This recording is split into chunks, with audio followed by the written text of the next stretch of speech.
हमारा मलिया के शादी होता बलिया दादा होली गोली के रंग गलिया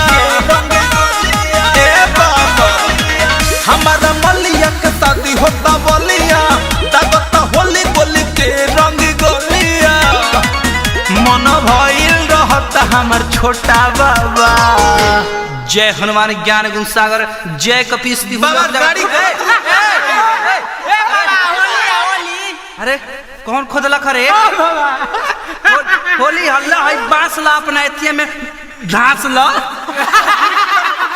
काम ना बने दे बोलो टेंशन में नोचता नी झोटा बाबा टेंशन में नोचता नी झोटा बाबा आ कदी ही गिरी पाए लोटा बाबा टेंशन में नोचता ही झोटा बाबा कदी ही गिरी पाए लोटा बाबा।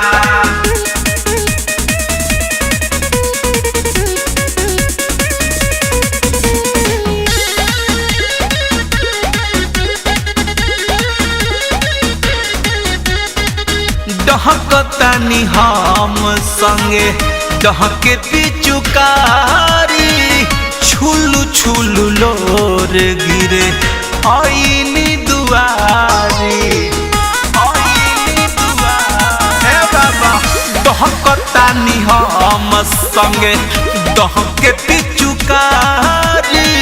छुलू छुलू लोर गिरे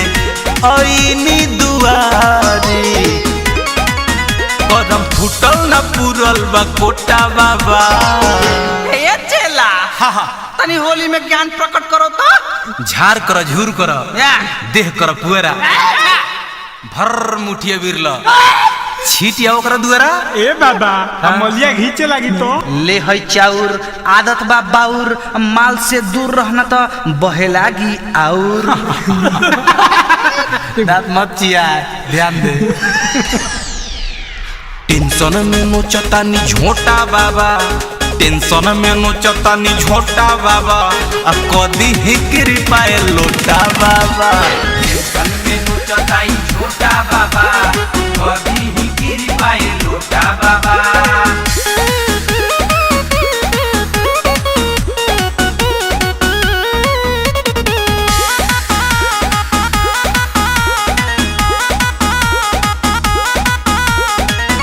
हर साल लाल गाल